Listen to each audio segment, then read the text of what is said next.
Here I am at your back porch door. Will you kindly let me in? Yes, it's me. I'm hanging around. Honey, now your Sandman's back in town. How long since you slept, my dear? Have you waited all this time? Did you know I wouldn't let you down? Honey, now your Sandman's back in town. I'm here, honey, close your eyes. Reach your arms out to me. I have made it after a long ride. Honey, now your Sandman's back in town. No more hiding from my memory. I'm here, honey, dry your eyes. It's a pleasure just being around. Honey, now your Sandman's back in town.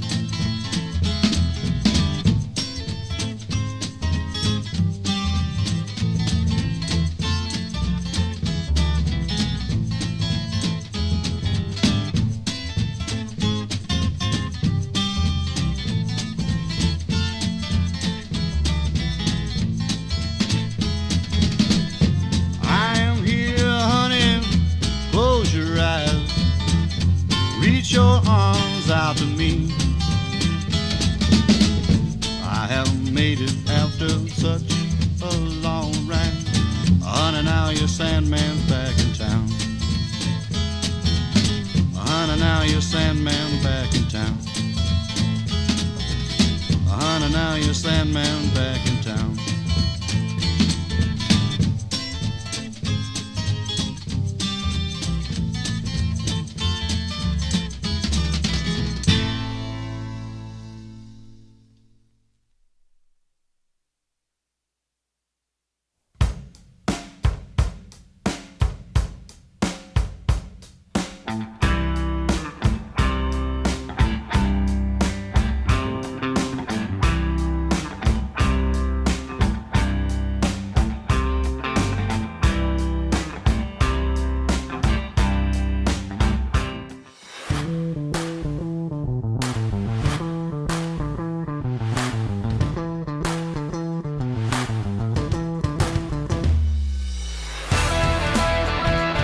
You're listening to the Jams and Coffee Morning Show with your host, Brad Brock.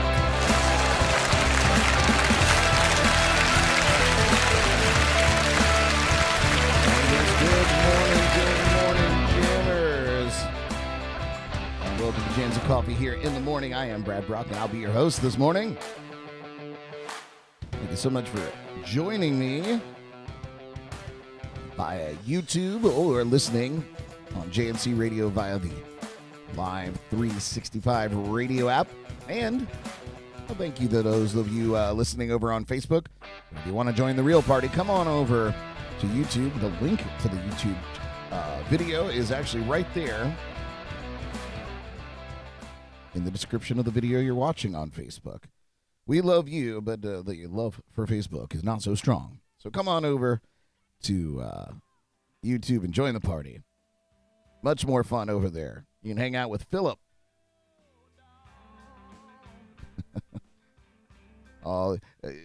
Philip said he was just getting into that Alabama Shake song. That's a great tune. I'm sorry, buddy.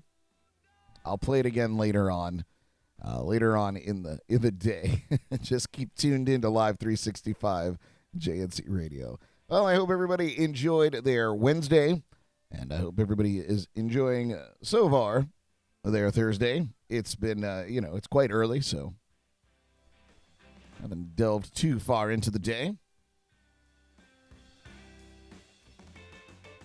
It was, we had the Jams and Cocktails live podcast last night, and I have to admit it was a little bit of a rough morning, a little bit of a rough start today. Our shot of the week was the bread and butter pickleback shot, which is the combination of If you're familiar with a standard pickleback, it's when you take a shot of Irish whiskey and then you chase it with a shot of pickle juice. Pretty well known and also very lovely. The bread and butter pickleback shot uses Fireball whiskey and pickle juice, and they're delicious. You wouldn't think that it was, but it actually is quite good. And boy, did we have a number of them last night. Philip was there. We had a number of those shots last night. Philip said, you guys are getting a tad tipsy last night. That's the truth. So it made for an interesting morning to get up. But I am here. I made it. And if you're listening and you've got anything to add to what we talk about here on the show this morning, you can give me a call here in the studio on the JNC hotline, 772-888-1596. The number is also on your screen if you're watching. You can write that down and have it handy. Feel free to call and chastise me for things you don't believe are correct. I'm quite happy to have a debate and learn a thing or two about a thing or two. Well, we got some weather outside today. Just by looking out the window, it looks like there may be some clouds in the sky, a little overcast. This morning, the temperatures here in South Florida are the upper 70s to low 80s. The light shower possible near the coast for the morning drive. This afternoon, the highs in the low 90s, heat and humidity fueling sea breeze showers and storms, which will drift west by late afternoon. Tonight, temperatures in the upper 70s to lower 80s under partly cloudy skies. So, what that relays to me is it's a pretty typical summer day in Florida. Not too shabby, not too shabby. Got some national days today. Quite a bit. And some good ones. We'll start out with National Banana Split Day. Celebrated on August 25th each year. Recognizes the sweet ice cream treat served with a banana, whipped cream, and various toppings. Originally served in drugstores, soda fountains, and ice cream parlors, the banana split is traditionally served in a long dish called a boat. To make a banana split, you cut the banana lengthwise and place it in the dish. Then you add scoops of vanilla, chocolate, and strawberry ice cream between the slices of banana. Each scoop gets a topping. Add crushed pineapple to the strawberry, drizzle chocolate syrup over the vanilla, and add strawberry topping to the chocolate. Next, sprinkle with crushed nuts. And finally, you garnish with whipped cream and maraschino cherries. Now I want a banana split. Am I right? Maybe I'll get one later today. It's also National Park Service Founders Day. On this day, back in 1916, President Woodrow Wilson signed what is now called the Organic Act. It established the National Park Service. As part of the Department of Interior, the National Park Service protects 400 areas in 50 states, U.S. territories, and the District of Columbia, totaling 84 million acres. And, of course, National Park Service Founders Day recognizes the superior conservation and preservation efforts of the national park system. Whether enjoying scenic trails, open spaces, watersheds, or recreational areas, the National Park Service provides a natural outdoor resource accessible to every American. Hiking and biking trails entice us to explore. They also offer an outdoor experience like no other. These parks challenge us with more beauty and history than most of us can imagine. So get out there, head off to a national park today. Forget work. Who needs it? Yeah, welcome to the show, Pam. Good morning. Happy Friday for her. Good for you. It's Happy Friday for Jordan as well, as she goes to Chicago tomorrow morning to visit her brother. Not for me, Pam. This is Monday for me. Thursdays are always Mondays for me. I'll be working all day today, but that's okay. I get to enjoy Mondays and Tuesdays usually and traditionally, not all the time. I enjoy every day, really. Any day on this side of the dirt is a pretty good day to me, as far as I'm concerned. Today is also National Secondhand Wardrobe Day. It encourages deals and savings each year across the United States. Find steals in secondhand and consignment stores all day long on gently worn clothing for all ages. So get out there and get something secondhand.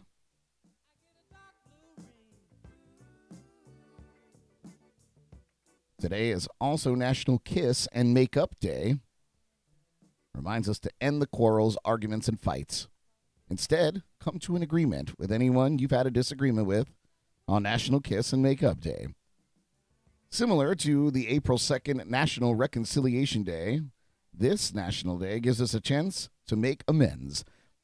Each one of us has had a fight with a loved one at some point in our lives. Whether it's between you and a friend, a family member, neighbor, or coworker, after the time has passed, do you remember the cause? Who was even at fault? Do you want the discord to go on any longer? That is probably the most important question of all. Offering an apology or simply just breaking the silence can be enough to begin the healing. Strive to compromise. Even in a no-win situation, if the relationship is worth preserving, agreeing to disagree may be the only solution. When we talk through issues calmly after a serious dispute, we often find both sides misunderstood the other person.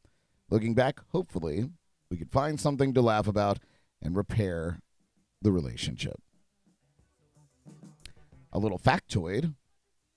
Kissing prompts your brain to release a happy elixir of feel-good chemicals like serotonin, dopamine, and oxytocin.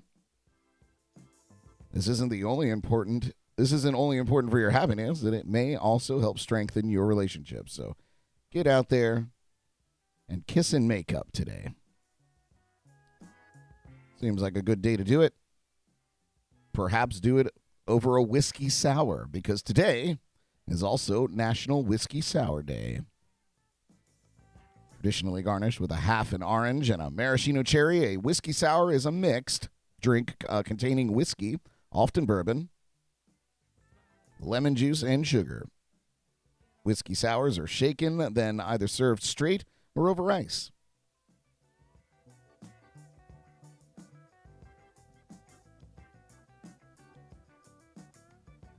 So how about that? I think that's all the national days today. Did I miss any? I didn't. So yeah, there's some fun stuff in there. Fun stuff to do today. Your national day.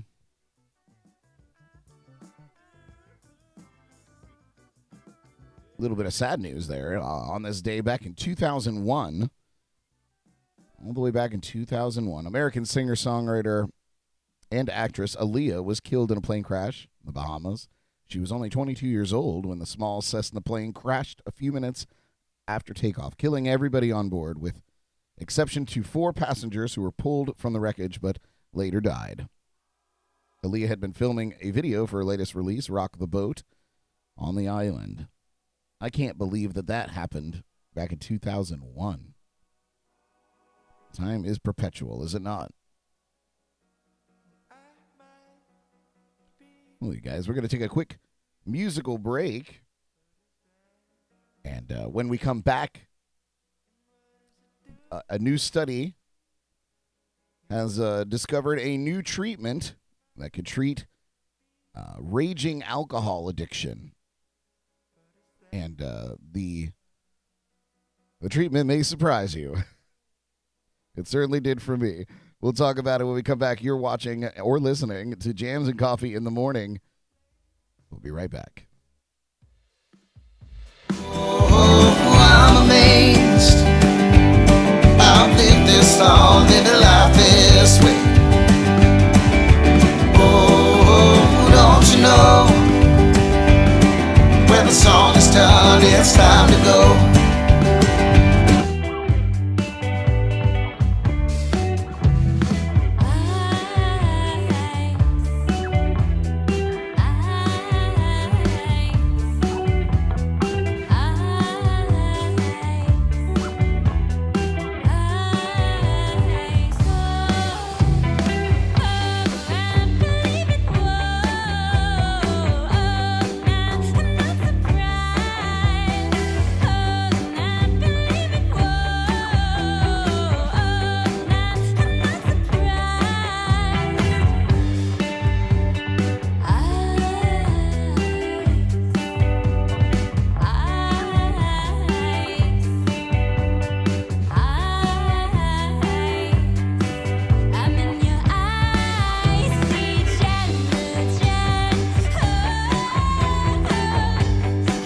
Well, the first girl I love is kind of short and fat. You know, it may sound funny, but I like her like that. Yeah, I like her. All right, we're back.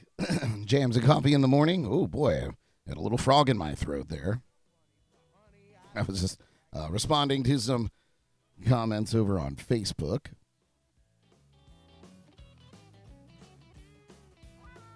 Just taking a peek, seeing who's watching over there. Come and join us on YouTube. It's more fun over here. The link is actually in the description of the video you're watching there on Facebook. Just give that a click and come and hang out with us over on YouTube. It's better. It's better. Listen, guys. Big news. Big news. The truth is, if you've got a raging alcohol addiction, some of you may. Some of us may.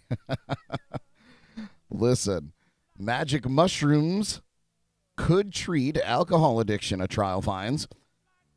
Psilocybin, the hallucinogen behind the trippy effects of magic mushrooms, may help people with alcohol use disorder cut down on or stop drinking when they take the drug in conjunction with talk therapy. In a recent clinical trial, the results of which were published Wednesday, just yesterday, in fact, in the Journal of JAMA Psychiatry, that's the word, people with alcohol dependence received 2 doses of either psilocybin or a placebo medication. Specifically, here we go, diphenhydramine, better known as Benadryl. What an easier word to say. Which would not be expected to affect the participants' symptoms. Once considered a distinct condition, alcohol dependence now falls under the broader classification of alcohol use disorder, a medical condition characterized by an impaired ability to stop or control alcohol use despite adverse social, occupational, or health consequences. In addition to medication, all participants were offered psychotherapy during the trial, 4 sessions prior to their first medication dose, 4 between the first and second doses, and 4 during the month after treatment. Both treatment groups reduced their drinking during the 32-week trial, but the group given the psilocybin improved more dramatically. The rate of heavy drinking in the psilocybin group dropped about 83%, compared with pre-treatment levels, and compared with a drop of about 51% in the placebo group. 8 months after receiving their first dose, 48% of the psilocybin group had stopped drinking altogether, compared with 24% of the placebo group.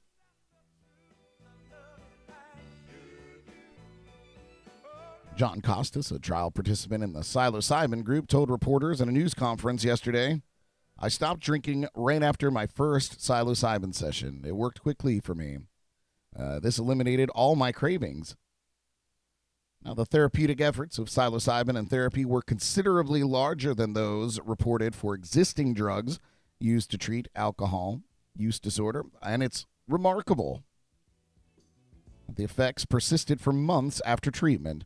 Dr. Michael Bogenschutz, the lead study author and director of the NYU Langone Center for Psychedelic Medicine, said at a news conference, "If these effects hold up in the future trials, psilocybin could be a breakthrough in treatment for alcohol use disorder." Surprise, surprise. Things that grow out of the ground are a better cure than pharmaceuticals. It's unbelievable, right? Oh, witch hunt for Earth's medicine. The idea of using psychedelics to treat alcohol use disorder dates back to the 1960s and 70s when the scientists began testing LSD for this purpose. Dr. Henry Kranzler, director of the Center for Studies of Addiction at the University of Pennsylvania, Perelman School of Medicine, and Emily Hartwell, a clinical psychologist at UPenn. They were not involved in the trial, but they wrote in a commentary, also published in the JAMA Psychiatry. journal. Although relatively small, those early LSD trials hinted that the trip-inducing drug could help patients reduce their alcohol consumption and avoid the negative consequences of alcohol use more effectively than placebo pills or stimulants, such as ephedrine or amphetamines could. However, political pressure soon brought the psychedelic research to a grinding halt. Go figure. Leave it to the politicians.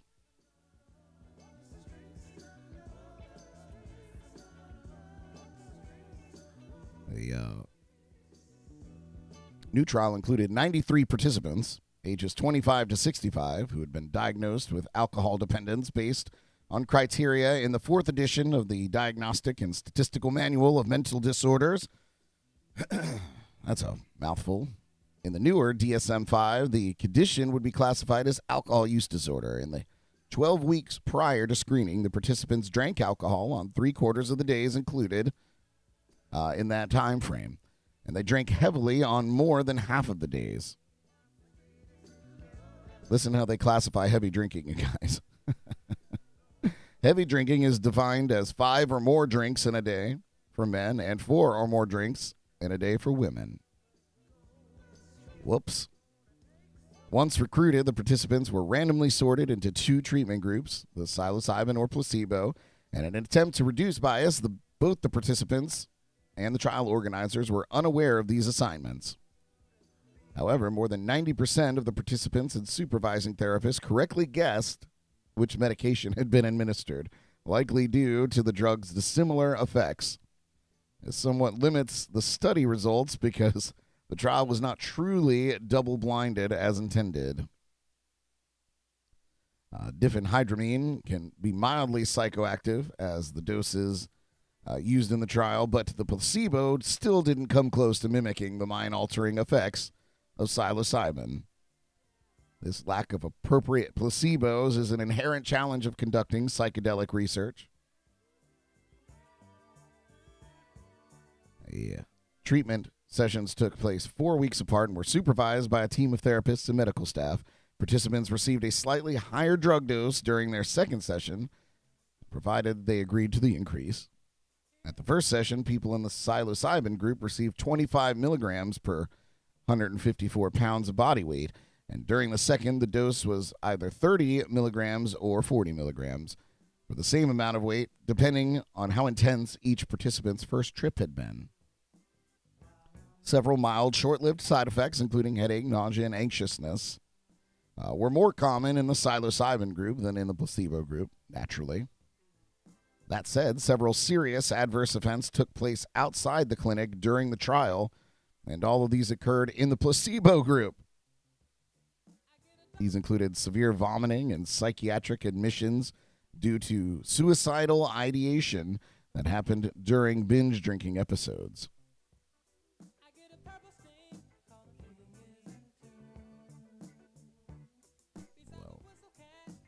Trial participants experienced a range of emotions and perceptual experiences while on psilocybin, some pleasant, some painful. However, following the acute experience of their trip, many patients in the placebo group reaped significant benefits from taking the drug in combination with undergoing therapy. Mr. Costas, as we come to know him, definitely impacted my life. I'd say it saved my life, he said. But how exactly does the treatment work? The truth is, we don't know, said Mr. Bogenschutz. Researchers have proposed some possible explanations. Like LSD, psilocybin plugs into structures in the brain called serotonin 2A receptors, which appear in high quantities in regions of the wrinkled cerebral cortex involved in high-level cognitive functions, such as introspection and executive function. It's thought that by activating these receptors, psychedelics can boost connectivity between brain networks, allowing signals to zip between different brain areas with greater ease than usual. In the context of depression, it's thought that this psychedelic-driven mechanism may help people break out of rigid negative patterns of thinking.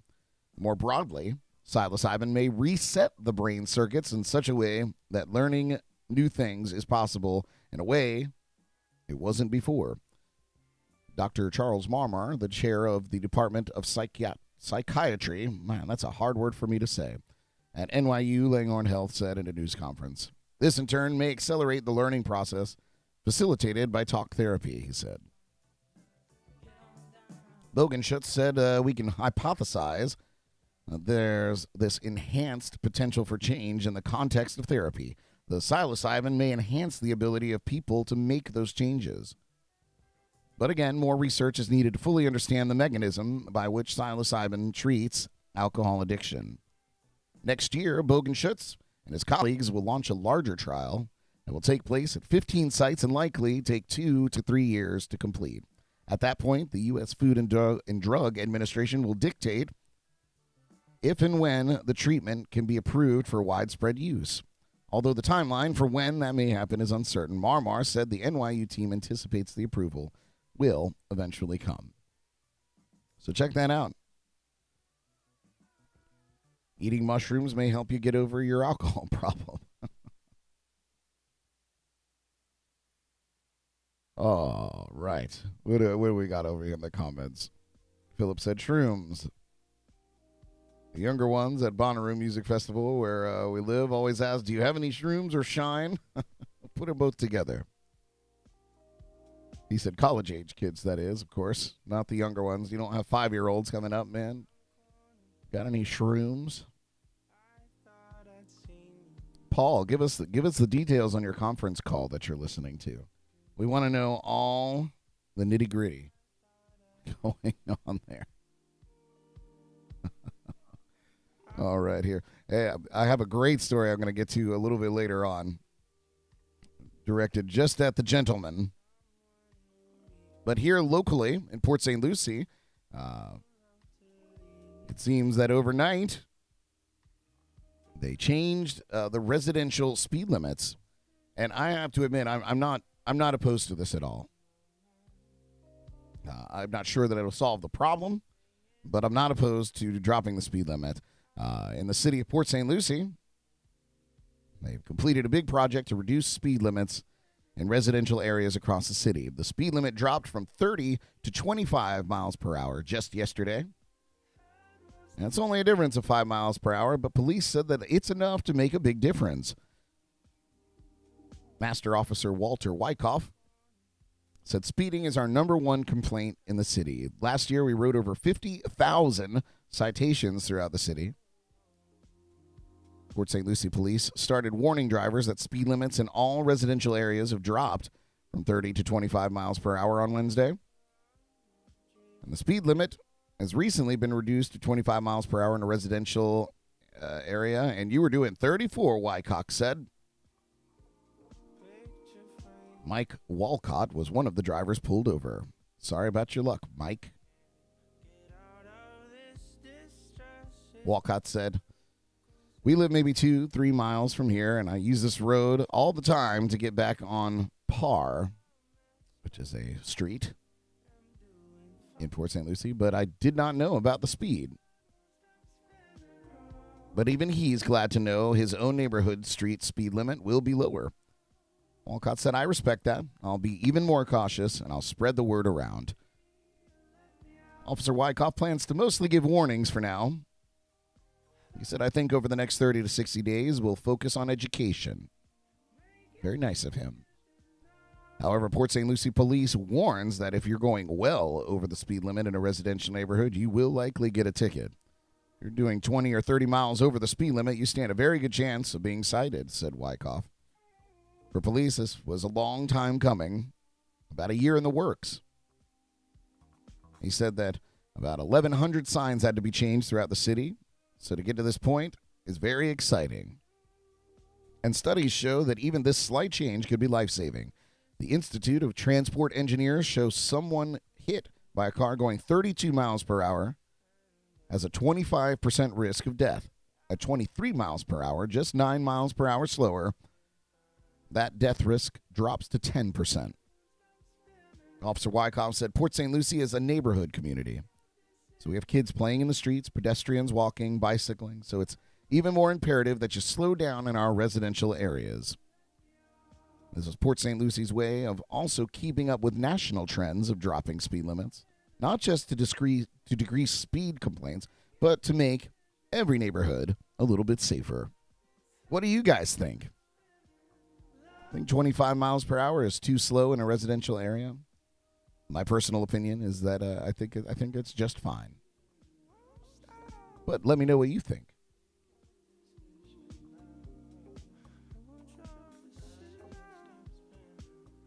The JNC hotline is open, 772-888-1596. And I'm also reading the comments, too, if you'd rather just type in your comments on any of the stories we have. We're going to take a quick break. When we come back, I have an update on Mullet Boy. We talked about him last week. We have an update in his mullet competition. I can't wait to tell you all about that. But we're going to take a quick break. Here's one from Victoria Lee. You're listening to Jams and Coffee in the Morning. We'll see you in a bit.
All right, we're back. Jams and Coffee in the Morning on YouTube and JNC Radio via the Live365 app and Facebook, I guess. But we encourage you to come over to YouTube if you're watching on Facebook. Link's right there in the description. Click it. Come over and talk to us over on that platform. Thank you for joining me today. Yeah, we gotta get Jordan and Ellie some of those magic mushrooms. Typically, I'm the shot pusher on the podcast, but last night, man, they were. Every time I turned around, we were picklebacking. Lots and lots of picklebacks last night. But an update on Mullet Boy. Emmett Bailey of Wisconsin. He won the USA Mullet Championship in the kids division. How about that? You know, yay, Emmett. He's going to get an applause. Good job, Emmett.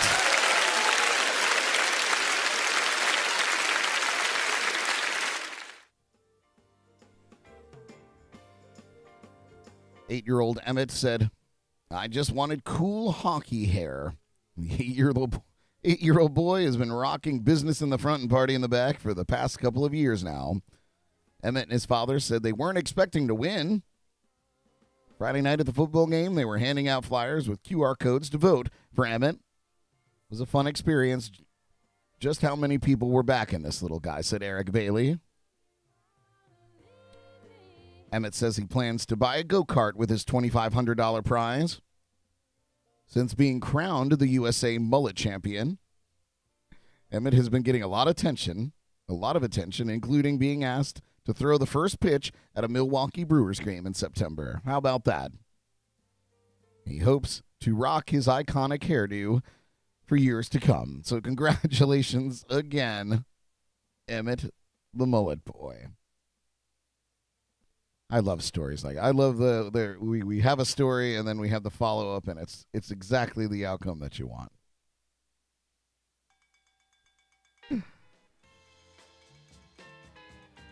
Got some music news for you. Apparently Taylor Swift is trying to shake off yet another legal battle. We've been talking about her a lot this week. This time over the design she used for her Lover era. Billboard reports author Teresa Ludart filed a complaint in Tennessee federal court on Tuesday. Tennessee, right up there by you, Philip. And accused the Grammy-winning singer of stealing a number of creative elements from her 2010 self-published book, also titled Lover. An attorney for Ludart takes issue with the book that accompanied the 2019 special edition Lover CD. The lawyer William S. Parks says his client's copyright has been infringed because the 2010 work featured pastel pinks and blues, and the author depicted herself photographed in a downward pose on the cover. Ludart alleges Taylor copied the format of her book, adding her 2010 collection of poems featured a recollection of past years memorialized in a combination of written and pictorial components. And Taylor's did the same. The defendants, to this day, have neither sought nor obtained a license from TLD of her creative design element rights, nor have they given any credit to TLD, let alone provided any monetary payments. The complaint reads, they're seeking damages in excess of $1 million.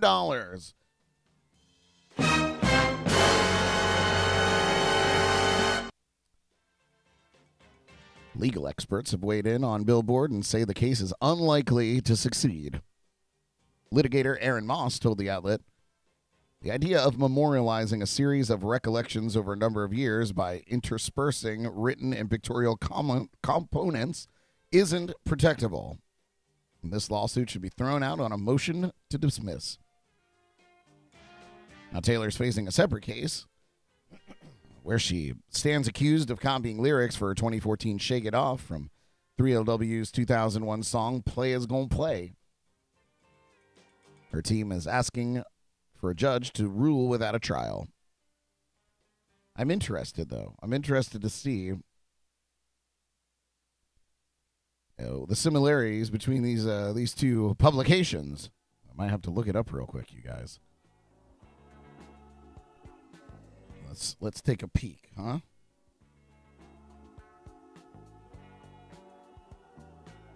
That's like how would we search that? Taylor Swift lover book lawsuit. Yeah, let's do that. Hopefully there's some images, and we can look for ourselves and see just what the hell's going on here. Let's see if there's any comparisons. All right, looks like this might be the winner chicken dinner.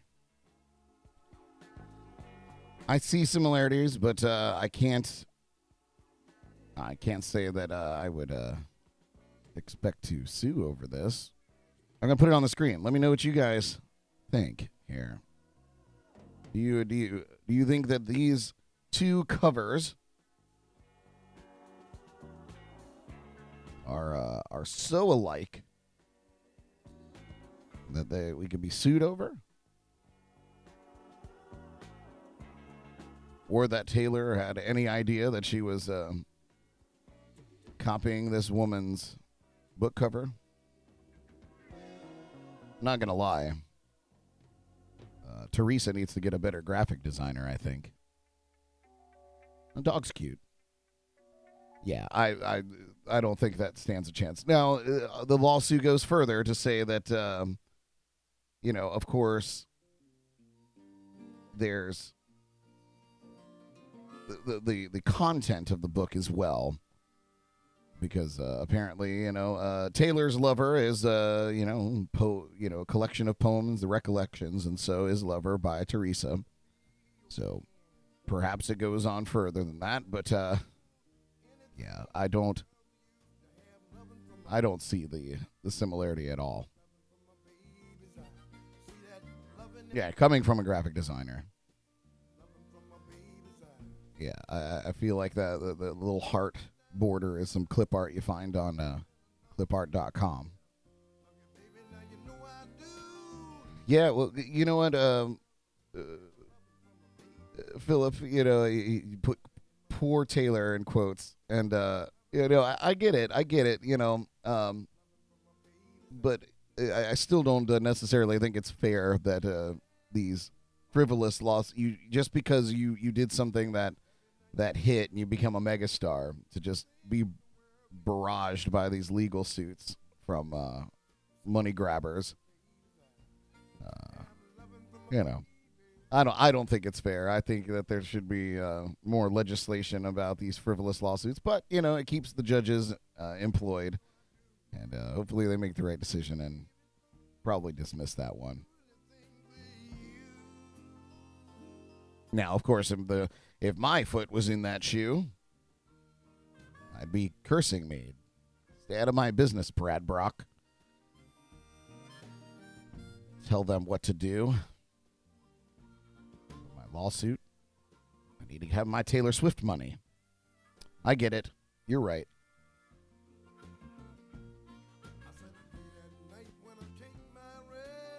Listen, guys, this one's for you. Because I know that this burning question every morning when we wake up and look at ourselves in the mirror, staring back into our cold, dead eyes, we ask ourselves, why do guys get sleepy after sex? That's a question that's been keeping some of us up at night. It's a funny joke. Hope you guys are laughing. Why do guys get sleepy right after sex? Many men barely leave time for the bed sheets to settle before they make a beeline for the land of the nod. Is there any scientific reason why one gender, perhaps, may be more predisposed to a post-sex snooze? Well, there is, as it happens. Science journalist and author Melinda Wenner Moyer took a look at the possible factors that could play a part of this phenomenon. For many women, the correlation between sex and snoring is one of those annoying facts of life. No matter when passionate encounters occur, men always seem to fall asleep immediately afterwards. Dave Sinzenko, the author of Men, Love, and Sex, the complete user guide for women, explained the phenomenon to Huffington Post writer Ariana Huffington this way. He said, men go to sleep because women don't turn into a pizza. Write that down. I'll say it again. Men go to sleep because women don't turn into a pizza. I doubt I'm ever going to become a pizza, she said. And she said, I'll never have the foresight to order one beforehand. So in lieu of a cure, a better explanation will have to do. Although women do sometimes feel sleepy after sex, the phenomenon does seem more pronounced in men. What is it then that sparks them into the land of the nod? What does it to us, guys?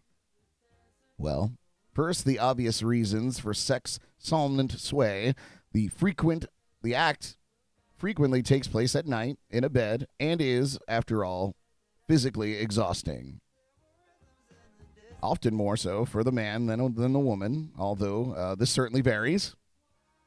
So when sex is over, it's natural for the guy to feel sleepy.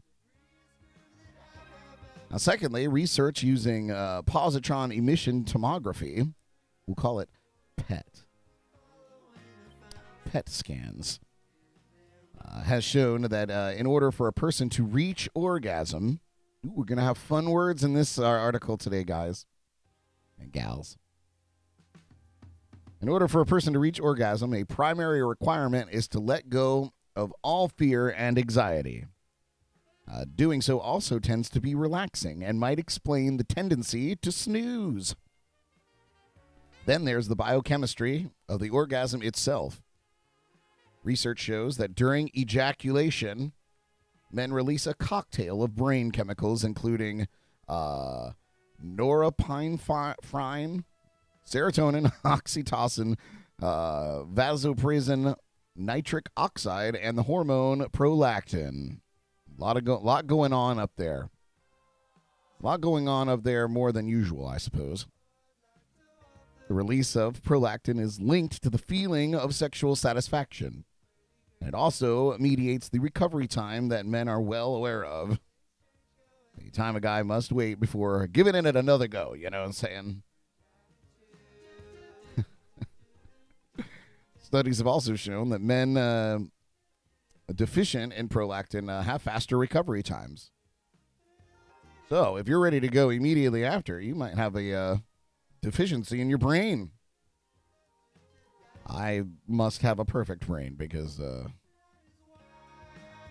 sorry, Jordan. We won't get too intimate in our discussion, but I'd love to hear it from you guys. Prolactin levels are naturally higher during sleep, and animals injected with the chemical become tired immediately. This suggests a strong link between prolactin and sleep, so it's likely that the hormones released during orgasm causes men to feel sleepy.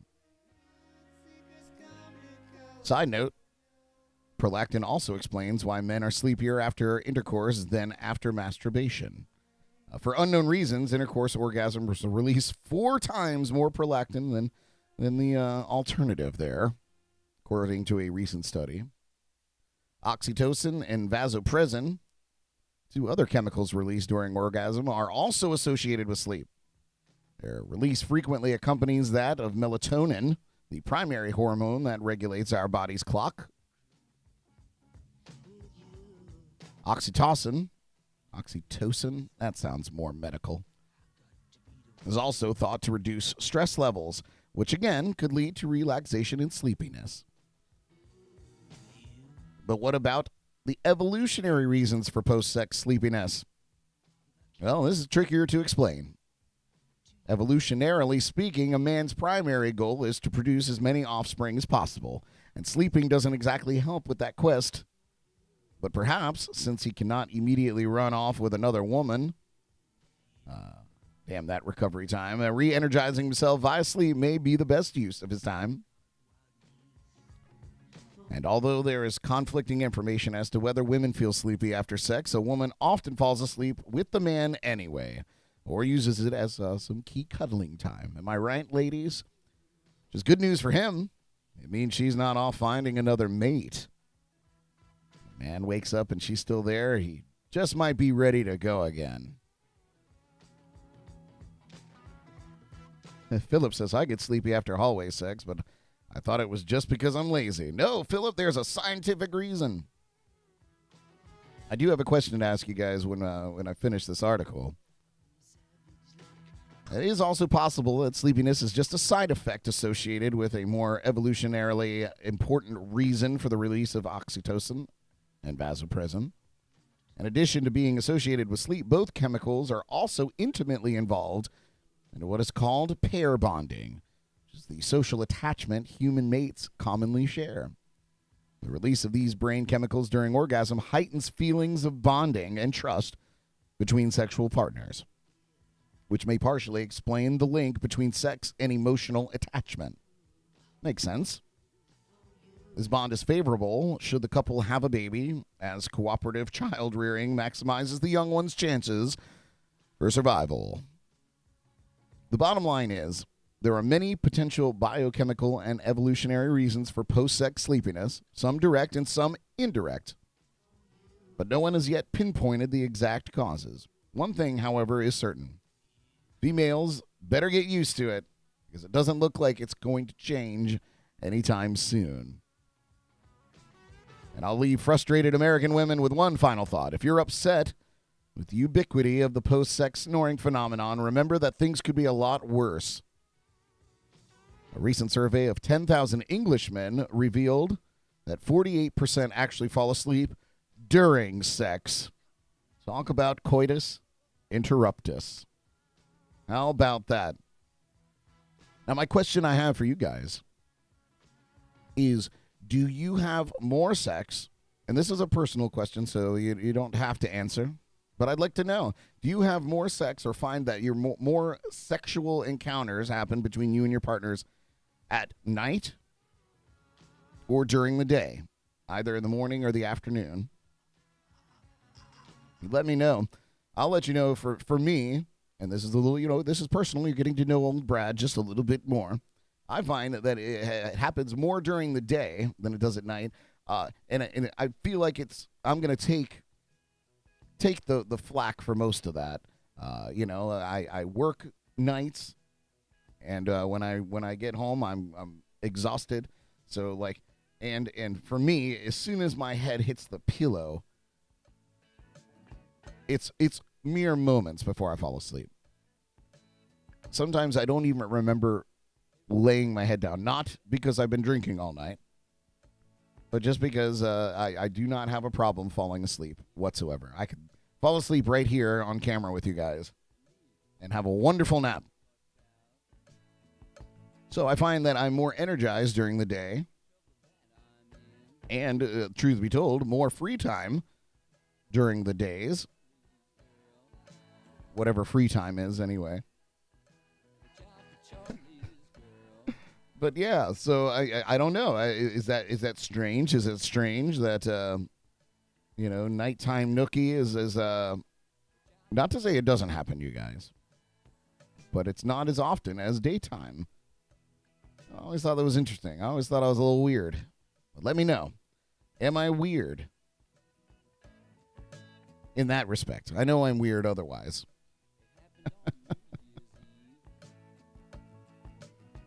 What else is going on out there in the world? Speaking of togetherness and bonding, I think this is a good opportunity to dive into our top 10 list.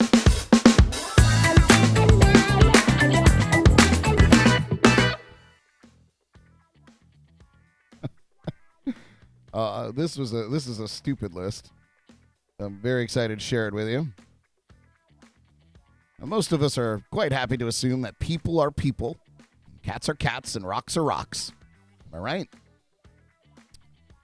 There's a clear difference between us, animals, and inanimate objects. But for some, the distinction is not so clear-cut. Objectophilia is a romantic or sexual attraction to objects. And it covers many attitudes. At one extreme, people are people who believe that objects have will, intelligence, and feelings. And conversely, people accept that an object is just an object, but love it anyway. And I'm not saying, oh, I love this thing. I mean in love with it. Some people might let love lead to its natural conclusion and marry the object they care for. In some cases, this might be an expression of true love. In many cases, the reason is simply publicity. We'll look at both kinds here.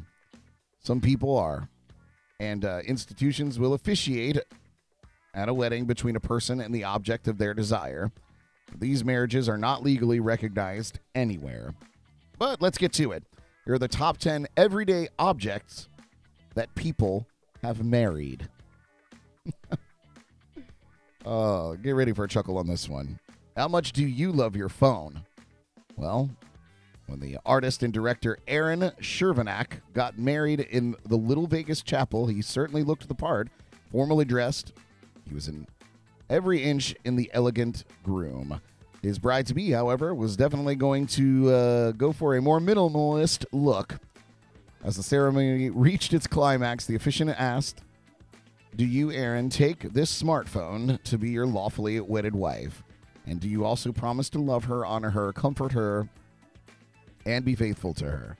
He did, and the two tied the knot. That the ceremony was not and could never be lawful, it didn't seem to worry Aaron.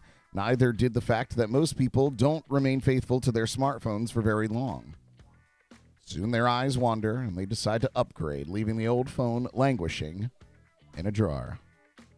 Aaron's point emphasized how important phones have become and how many of us can't imagine life without them.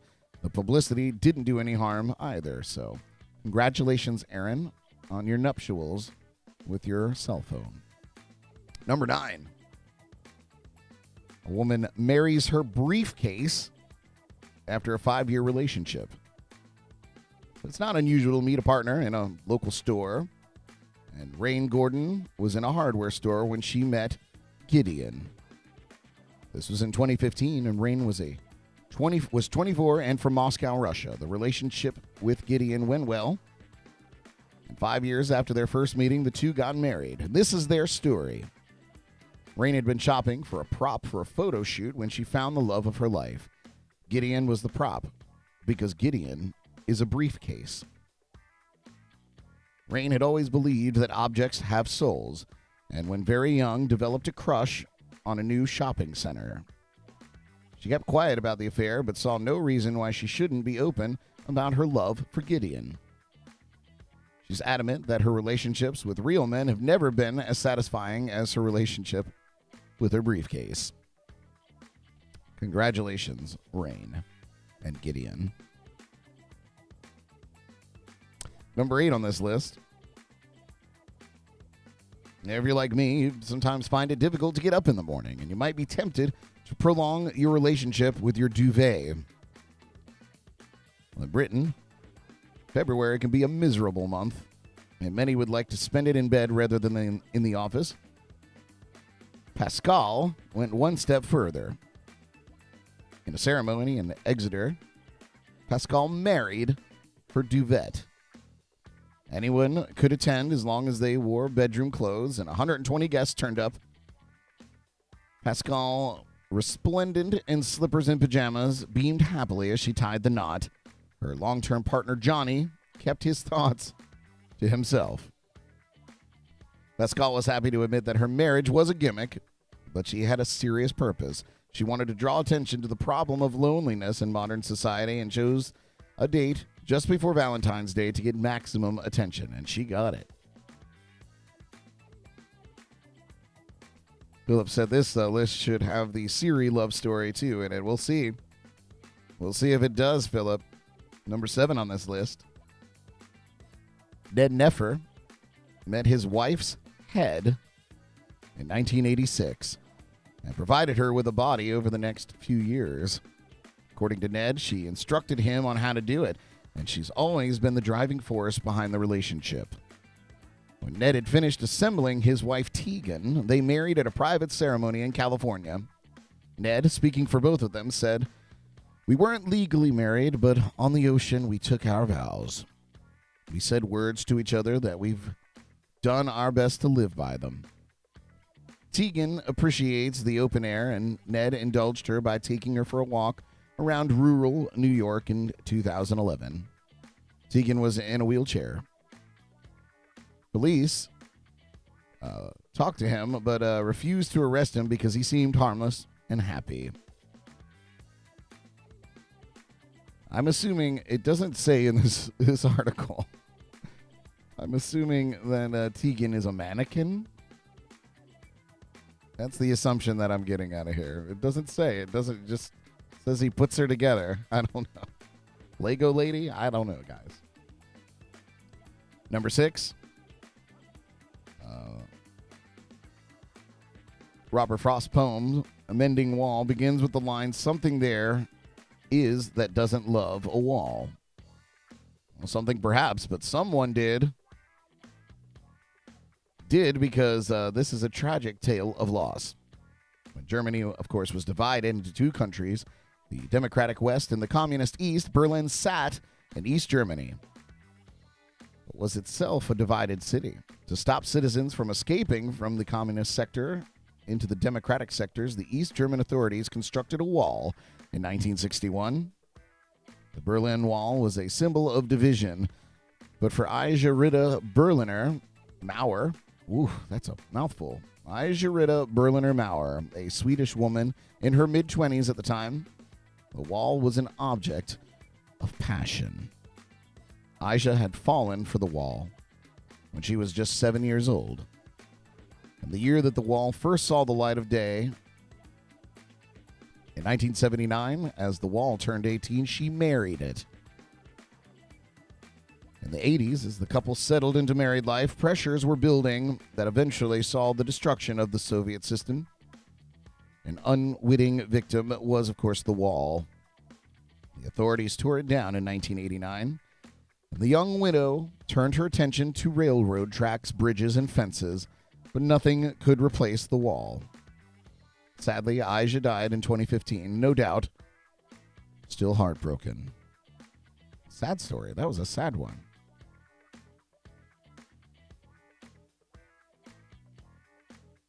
Next on the list, Nurul Mahajaben Hassan. All right. Well, she prefers that people call her Fractal Database. That's easier for me to say. You got it, Fractal. She was a math student at the University of Florida. Oh, Florida. Making it to the list. When she decided to marry her Tetris game. Fractal was no wide-eyed innocent when she fell head over heels for her Tetris. She had a string of relationships behind her. One of the most serious had been with Pierre, a calculator she saw and ran her fingers over daily. But even with Pierre in her pocket, Fractal felt attracted to others. She's also very keen on IKEA, iPods, GPS systems, and Google Cloud. However, I'm not sure that Google Cloud should count as not an object. One can only hope that Tetris is not the jealous type. This list is ridiculous, but also fascinating. Number 4 on the list. Tim didn't get around much and didn't meet many people. Anyone who wanted to see him had to go to him. He wasn't going anywhere. Tim lacked experience in the modern world, but you couldn't describe him as naive or innocent because Tim was a poplar tree. One day in 2015, Tim did meet somebody. 31-year-old Emma McCabe came across him and fell in love. Emma had had several bad relationships with men and decided she much preferred Tim, the tree's company. McCabe was to describe their amorous relationship as the best sex she'd ever had, and that the loved feeling of skin to bark contact. Tim didn't give his opinion. Oh, things that make you go, buh. Number 3. The United States Air Force dismissed Erica Eiffel because she had a personality disorder.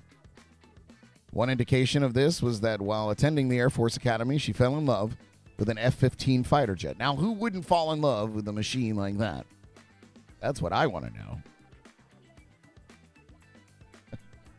On the last story, Philip said, new meaning to morning wood.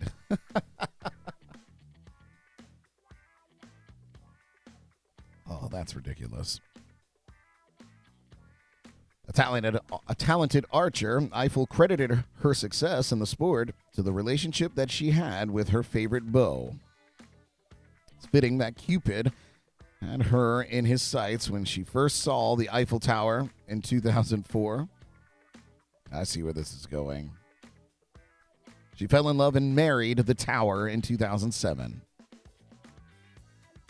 Tower is over 130 years old, but the difference in their ages doesn't seem to have hindered their partnership. Speaking for both of them, of course, Erica says that they reciprocate each other's feelings. The French jealousy guard their rich cultural heritage, but haven't commented on the Eiffel Tower's marital status. Ms. Eiffel is the founder of Objectum Sexuality International, an organization that brings together people who are fond of objects. Her name is Erica Eiffel. I'm assuming that Eiffel is her married name. That's wild. Erica, girl. Eiffel Tower. Number 2. Moving on down the line here. When she was 7, Maria Yoon moved to the United States with her family from her native South Korea. Her family seems to have held traditional values because when she was still unmarried at 30, her father suggested that it was about time that she found a husband. Maria is a performance artist and decided that she could turn matrimony into a work of art. So, over the next 9 years, Maria married in all the states, Puerto Rico and the District of Columbia, and the U.S. Virgin Islands. She married 36 men and 2 women and made up the numbers by marrying a few objects, including an entire ghost town, a lobster trap, and the Liberty Bell. Her movie about her adventures has actually received critical acclaim. Apparently, she aimed to raise questions about the institution of marriage. I imagine that her dad wishes that he'd never said anything. 36 men and 2 women. And a lobster trap. The Liberty Bell. Good on you, Maria. That's big of me if I've ever heard it.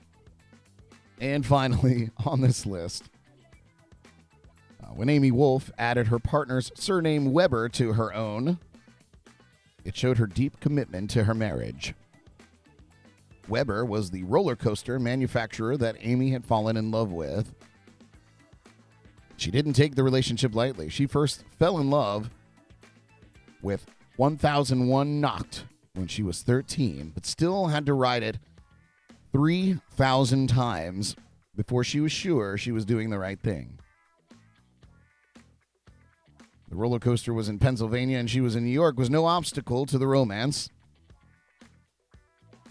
Amy's previous affairs with model spaceships, the Twin Towers, and a banister didn't cause her or her fairground ride any difficulties either. Because Amy's bow is static, she carries around some spare nuts and bolts from him to always keep him close. Are there spare nuts and bolts on roller coasters? That seems outrageous. And that's our list.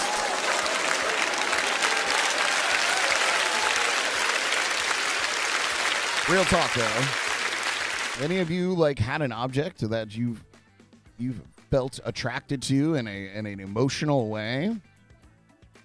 Might have felt that way about instrument, my guitar, perhaps. I never tried to bang it, or marry it for that matter. But, you know, I love it. I feel like it's a part of me. We're partners in the same goals. Interesting story there. Interesting list. I saw it and I was like, I think I have to add this to the list. Well, here's a little bit of tidbits about some real people. We got some celebrity birthdays, quite a few today. Blake Lively, actress who played Serena Vander Woodsen in the CW series Gossip Girl, a role that actually earned her 3 Teen Choice Awards, is turning 35 years old today. She's also had prominent roles in films such as The Age of Adeline, The Sisterhood of the Traveling Pants, and The Shallows, and of course is the baby mama for actor Ryan Reynolds. Happy birthday, Blake. Turning 24 years old today, China Anne McClain, actress and singer who became known for playing Jasmine on Tyler Perry's House of Pain. He released the Billboard Hot 100 song Calling All the Monsters and received the 2014 NAACP Image Award for Outstanding Performance for her role in Disney's Ant Farm. She plays Uma in Disney's Descendants series, and in 2018 she began starring in the CW's Black Lightning. Happy birthday, 24, a little baby. Happy birthday, China. Country singer best known for his #1 single, Achy Breaky Heart, from his 1992 U.S. certified 9-times multi-platinum debut album, Some Gave All, Billy Ray Cyrus, turning 61 years old today. Happy birthday, Billy Ray.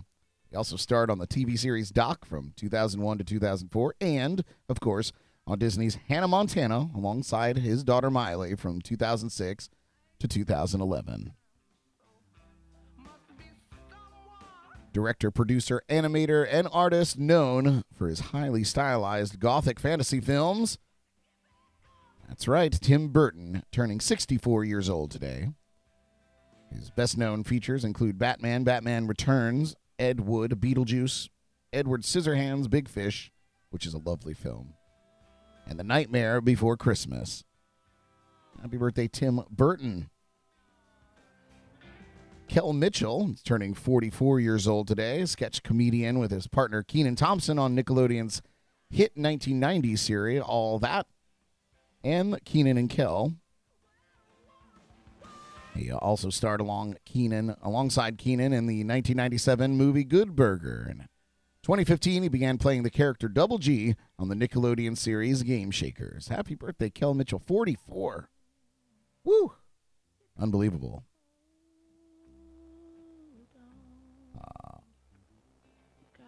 An honorable mention, because he's no longer with us, but Sean Connery would be celebrating a birthday today. Unfortunately, he passed away at 90. Still a solid life. He, of course, starred as a secret agent James Bond in 7 films from 1962 to 1983. He won an Academy Award for Best Supporting Actor in his role in the 87 film The Untouchables, and also played prominent roles in films The Hunt for Red October, The Name of the Rose, Highlander, The Rock, and Indiana Jones, The Last Crusade. Happy birthday in heaven, Sean Connery. Turning 41 years old, Rachel Bilson, actress who played Summer Roberts on TV's The O.C. She also appeared in the CW series Heart of Dixie and in the 2008 film Jumper.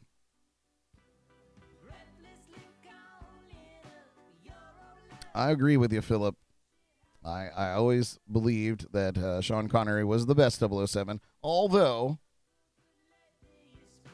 and I think it's primarily because it was in my growing up years, Pierce Brosnan was my first introduction to James Bond. I thought he did a very good job. I think the films were more campy, but I thought he did a good job. I thought he fit the bill well. And Daniel Craig is done pretty well, but, you know, it really removed that campiness from the franchise of the other films. Really made it a very serious, he was a very hard-edged James Bond. in comparison. But Sean Connery, the original, man, it's hard to beat the original, you know? Everybody had their own take, but Sean Connery was, he was pretty slick. Interestingly enough, it is Kiss and Makeup Day. And it's also Gene Simmons' birthday, and he's in Kiss and puts on makeup. 73 years old today. He was born Chaim Weitz. He's a hard rock singer who gained fame after founding the commercially successful hard rock band Kiss, which has sold over 100 million albums. Happy birthday, Gene Simmons. Turning 54, vivacious television personality, businesswoman, and cook, Rachel Ray. Turning 54, and she gained attention for her shows on the Food Network and ABC. She earned Daytime Emmy Awards for her shows, 30-Minute Meals, and Rachel Ray. Actor Alexander Skarsgård, turning 46 years old today, played the role of Eric Northman on the television show True Blood, found other HBO success in the series Generation Kill and Big Little Lies. He was cast as the lead in the 2016 film The Legend of Tarzan. Turning 52, Claudia Schiffer, German supermodel, of course, who became famous for walking the catwalks during the 1990s. In 2002, it was estimated that she had amassed a net worth of $55 million. Lovely woman. Just a couple years older, at 54 years old, Tom Hollander, the actor who became known for playing the uptight, moral-driven Mr. Collins in the film Pride and Prejudice. In 2006, he portrayed Cutler Beckett in Pirates of the Caribbean: Dead Man's Chest, and he later starred in Bohemian Rhapsody and in Netflix's Bird Box in 2018. Happy birthday, Tom. And rounding out our birthdays here, turning 67 years old today, Elvis Costello, of course, a singer-songwriter who contributed to the proto-new wave and punk movements with songs such as Pump It Up and Allison. He released his debut album, My Aim Is True, all the way back in 1976. So happy birthday, Elvis Costello. And that's our birthdays. Fun stuff, huh?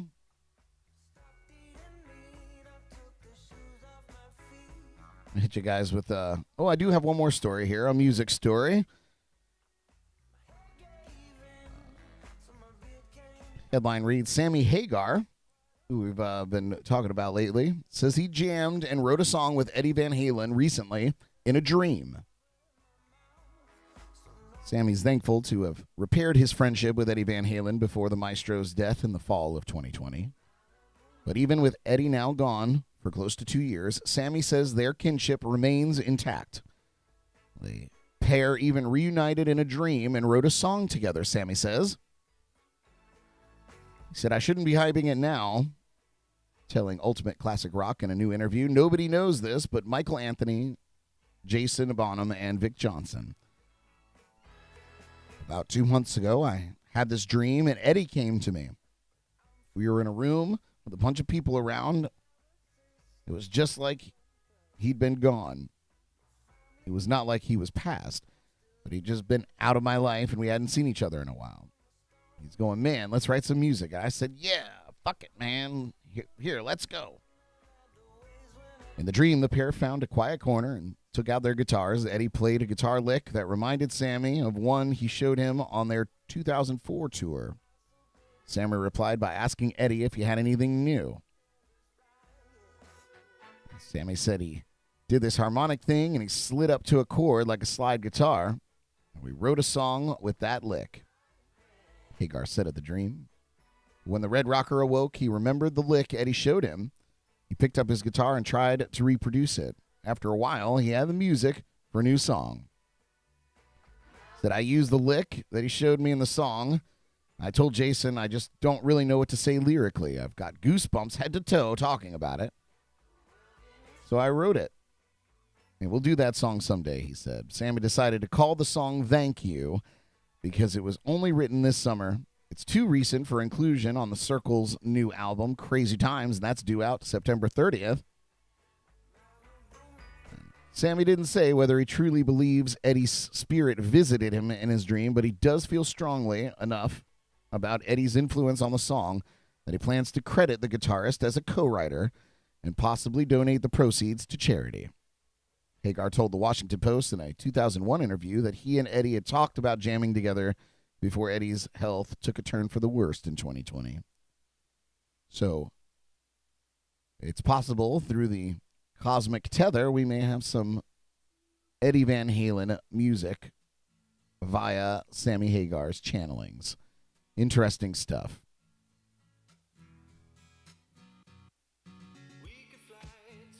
But anyway, guys, I think I'm going to hit you with my shameless plugs and we'll get out of here.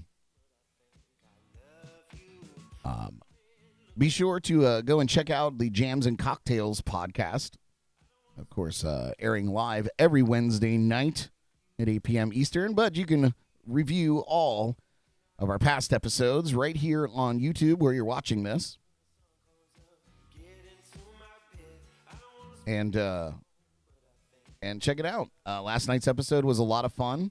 It was just kind of a willy-nilly episode. We did some rants and raves, and we talked about future episodes coming up, like next week's episode, where we'll be revisiting an old challenge with an updated product, of course, the 2022 version of the Pocky One Chip Challenge.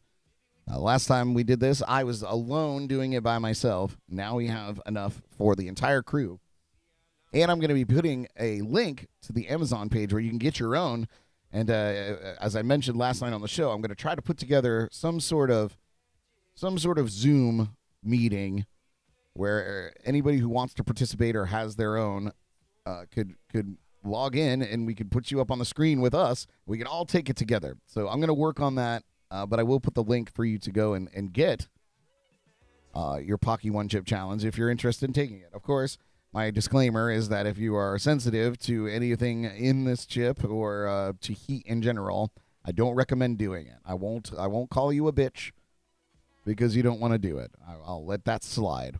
But if you're into it, we're going to put that together. That's next week, so I'll be starting to put that together over the weekend here. So yeah, put that on your calendars. Next Wednesday, Pocky One Chip Challenge on the Jams and Cocktails podcast. If you're not able to watch the show on YouTube, you can listen to it on the Live365 app. Just search for JNC Radio on that app, and you can get that app anywhere you get apps. Yeah, or wuss. I won't call you a wuss either if you can't do the Pocky One Chip Challenge. I get it. It's not fun 100% of the time. Shout out to my partners and sponsors and friends, dear friends, at Code Rum, Hop Life Brewing, the Sneaky Tiki in downtown Stewart, and of course Paul from the Drums and Rums podcast. He mentioned a little bit in the chats here. We have some new concepts coming up, some new podcasts that we're putting together. We're very excited to bring that to you soon. But as we lead up to it, we will be dropping hints. We'll be dropping hints for you to check out. So I do have a show tonight. I'll be at the Manatee Island in Fort Pierce from 5:30 to 8:30. Nice little sunset happy hour show. Always a good time there at Manatee Island. Great staff, cool location right on the Fort Pierce Inlet. So come and see me if you're in the area. And, of course, Mel Fisher Days. I've been pushing this because they're great people and it's a great event. And, I'm on that treasure hunting kick right now. But, of course, that is happening down in Key West in various locations from September 2nd to the 6th. That's a Tuesday through Friday. And that's happening multiple locations, and it honors, of course, the legacy of the late shipwreck salver Fisher, Mel Fisher, as well as the Etosha and other vessels from Spain's 1622 fleet that were lost in the Straits. This is the 400th commemoration of the sinking of the Etosha, so it's going to be a big, important thing, and if I'm able to swing it, I might pop down for a day or two to check it out. So that's coming up. That's coming up. So put that on your calendar. Come and hang out with us down in Key West. And that does it for my shameless plugs this morning. I truly appreciate you guys hanging out with me, listening to my chats and stories. Hope that you find some of it informative sometimes. Perhaps not all the time. But more important than that, I hope you enjoy the rest of your Thursday. Do something kind for others. Drink some water. I'll catch you back here tomorrow morning, right here on Jams and Coffee. Bye. Tune in again tomorrow morning for the latest local buzz, national headlines, music news and more on JNC in the Morning, right here on Facebook and YouTube.